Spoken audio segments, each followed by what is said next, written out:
પોતાના જીવનમાં જાદુ લાવવામાં આપણે પાછળ નથી રહી ગયા, પણ રોન્ડા બર્ન એમની બુકમાં લખે છે કે હજારો લોકોએ એમને લેટર લખીને કે વેબસાઇટ ઉપર લખીને બતાવ્યું કે એમના જીવનમાં આભારની પ્રેક્ટિસથી કેવા કેવા જાદુ થયા છે.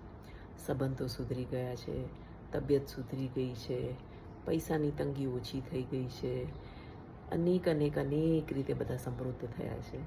રોન્ડા બર્ન પોતાની બુકમાં આ બધું જ લખેલું છે કે લોકોએ કેવી રીતે પોતાનું જીવન આભારની શક્તિથી બદલ્યું છે.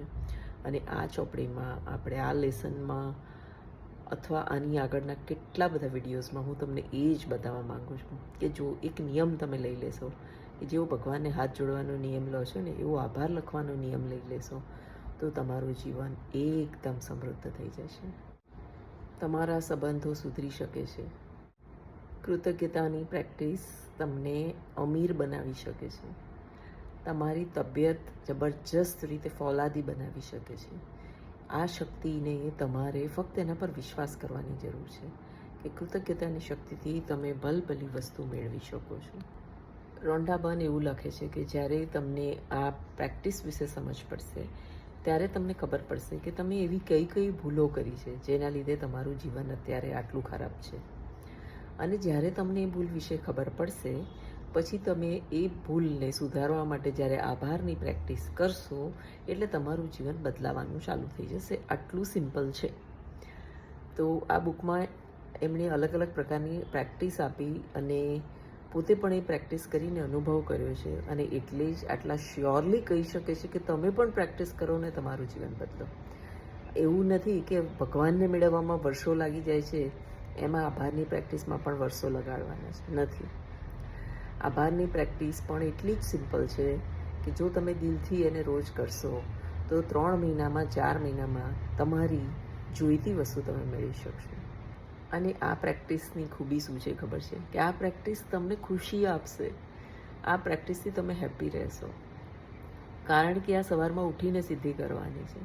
જો તમને કોઈ એવું કહે કે તારી પાસે શું છે સવારમાં ઉઠીને, તો તમે મોઢું બગાડવાની જગ્યાએ એને એવું કહો કે મારી પાસે પાણી છે, મારી પાસે બ્રશ છે, મારી પાસે પેસ્ટ છે, મારી પાસે સૂવા માટે પલંગ છે, મારી પાસે સારા કપડાં છે, મારી પાસે મારી મનગમતી નોકરી છે, મારી પાસે ગાડી છે, સ્કૂટર છે, જે છે એ તમારી પાસે.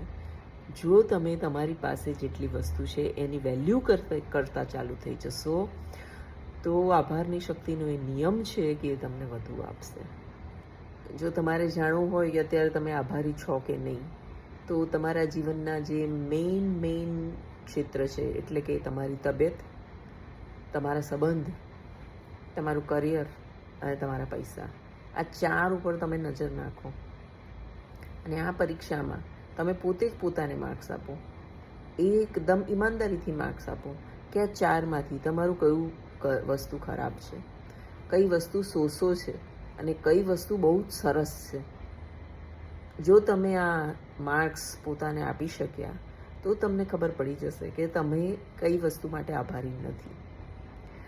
જો તમારું કરિયર બરાબર નથી તો તમે નોકરી માટે કે જે બી ધંધો કરતા હો કે કામ કરતા હો એના માટે તમે બહુ જ નેગેટિવ શબ્દો બોલો છો, તમારા બોસ માટે કે પગાર માટે કે પૈસા માટે કે કઈ બી વસ્તુ માટે તમે નેગેટિવ શબ્દો બોલ્યા કરો છો અને એના લીધે તમારી એ જે ક્ષેત્ર છે એમાં સારું નથી.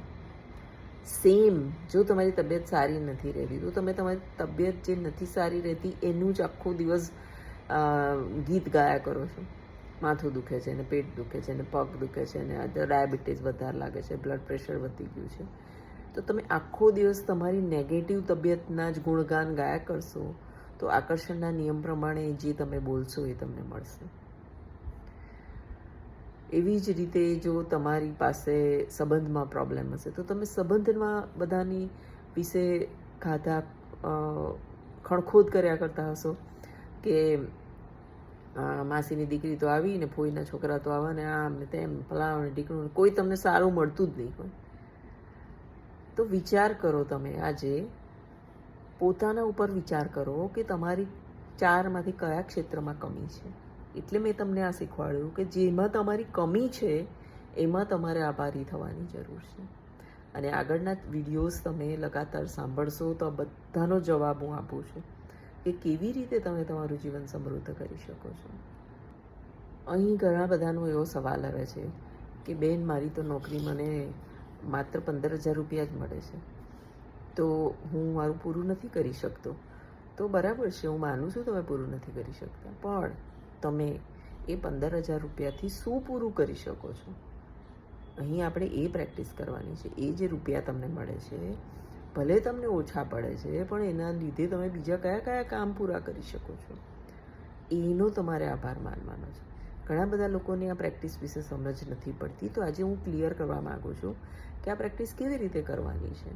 હું એવું નથી કહેતી કે તમારી લાઈફમાં પ્રોબ્લેમ નથી, પ્રોબ્લેમ બધાની લાઈફમાં છે, પણ ઓછા કેવી રીતે કરવાના છે એ હું તમને શીખવાડું છું. કે જે રૂપિયાની તમને કમી લાગતી હોય એને કમી છે, કમી છે, કમી છે, ઓછા પડે છે, ઓછા પડે છે એવું બોલ્યા કરશો તો એ વધારે ઓછા થશે. એની જગ્યાએ જેટલા પણ રૂપિયા તમને મળે છે એ રૂપિયાથી તમે શું લાવી શકો છો એનો આભાર માનવાનું ચાલુ કરો. કેવી રીતે? કે હું આભારી છું કે લક્ષ્મી માએ મને આ રૂપિયા આપ્યા જેનાથી હું મારા ઘરે ચોખા લાવી શકી. આભાર, આભાર, આભાર. આ રીતે તમારે લખવાનું છે. હું આભારી છું લક્ષ્મી માની કે તમે મને પૈસા આપ્યા જેના લીધે હું મારા બાળકોની ફીસ ભરી શકી. આભાર, આભાર, આભાર. તો એવી રીતે તમારે દરેક વસ્તુનું આભારી થવાનું છે. અને તમે પોતે અંદરથી એટલી ખુશી મહેસૂસ કરશો જ્યારે તમે આભારી થશો ત્યારે. અને જ્યારે ખુશી મહેસૂસ થશે ને ત્યારે લક્ષ્મી માં જાતે જ ખુશ થશે અને વધારે તમને આપશે. એવું વિચારજો કે આ પ્રેક્ટિસ એક દિવસની નથી, આ પ્રેક્ટિસ તમારે જીવનભર કરવાની છે. અને જો જીવનભર ખુશી મળતી હોય તો તમે આ પ્રેક્ટિસ કરવા તૈયાર નથી. એની સાથે સાથે જે વસ્તુ તમને મળી છે એનો તમે આભાર નથી માનતા તો એ વસ્તુ ઓછી થતી જાય છે. ઓછી એટલે તમે જે રૂપિયા તમને મળી રહ્યા છે, જે સમૃદ્ધિ તમને મળી રહી છે, જે ફૂડ તમને મળી રહ્યું છે, જો તમે એના આભારી નથી તો એ બધું ધીરે ધીરે ધીરે તમને ખબર પણ નહીં પડે અને તમારી જીવનમાંથી ઓછું થતું જશે. તો આભારની પ્રેક્ટિસ એટલી બધી જરૂરી છે આપણા બધા માટે કે આપણું જીવન જો આભારી રહેશો તો જેવું છે એવું તો રહેશે જ, પ્લસ એમાં વૃદ્ધિ થશે, પ્લસ તમે આગળ વધશો. તો આજે તમારે કમેન્ટ કરીને મને એ જણાવવાનું છે કે શું તમે તમારા જીવનમાં આભારી છો કે નહીં, પહેલું. અને બીજું, કોઈ એવું વ્યક્તિ છે તમારા લાઈફમાં કે જેણે બહુ જ કમ્પ્લેન કરતું હોય, અને જો કમ્પ્લેન કરતું હોય, ડિસ્ટર્બ થતું હોય, આભારી ના હોય, તો એનું જીવન પણ તમે જુઓ અને મને કહો કે મારા જે આ શબ્દો છે એ એના જીવન સાથે મેચ થાય છે કે નહીં. અને જો મેચ થતા હોય તો તમે તો શીખી જ શકશો કે આપણે આ રીતે આભારી થવાનું છે ને એ વ્યક્તિને પણ ટ્રાય કરવાનું શીખવાડવાનું. તો મારી હંમેશા એવી ઈચ્છા હોય છે કે હું તમને કંઈક એવું આપીને જાઉં, કંઈક એવું શીખવાડીને જાઉં કે જેનાથી તમારા જીવનમાં ફેર આવે. તો રોજ સવારે ઉઠીને ફક્ત 10 આભાર લખો કે તમારી પાસે શું છે અને એટલા દિલથી એને વાંચો, આભાર આભાર ફીલ કરો અને પછી તમારું જીવન ચાલુ કરો. તો જુઓ તમારા જીવનમાં ફક્ત તમે 1 મહિનો કરી જશો ને તો આખી લાઈફ બદલાઈ જશે. તો કમેન્ટ કરો અને મને જણાવો કે તમે આ વિડીયોમાંથી કયો એક નિયમ લીધો. મને ખૂબ આનંદ થાય છે જ્યારે હું કમેન્ટ વાંચું છું અને ખૂબ ખુશી થાય છે કે તમે લોકો પણ આ પ્રેક્ટિસ સાથે જોડાયેલા છો. તો આવી જ પ્રેક્ટિસ લાવવા માટે હું મેજિક બુક વારે ને વારે શીખવાડું છું અને એના ક્લાસીસ પણ મેં ચાલુ કર્યા છે. તો પ્લીઝ આ પ્રેક્ટિસને તમારા જીવનમાં લાવશો. તમને જોતાં જોતાં તમારા બાળકો પણ શીખશે અને બધાનું જીવન મેજિકલી રીતે ચેન્જ થશે.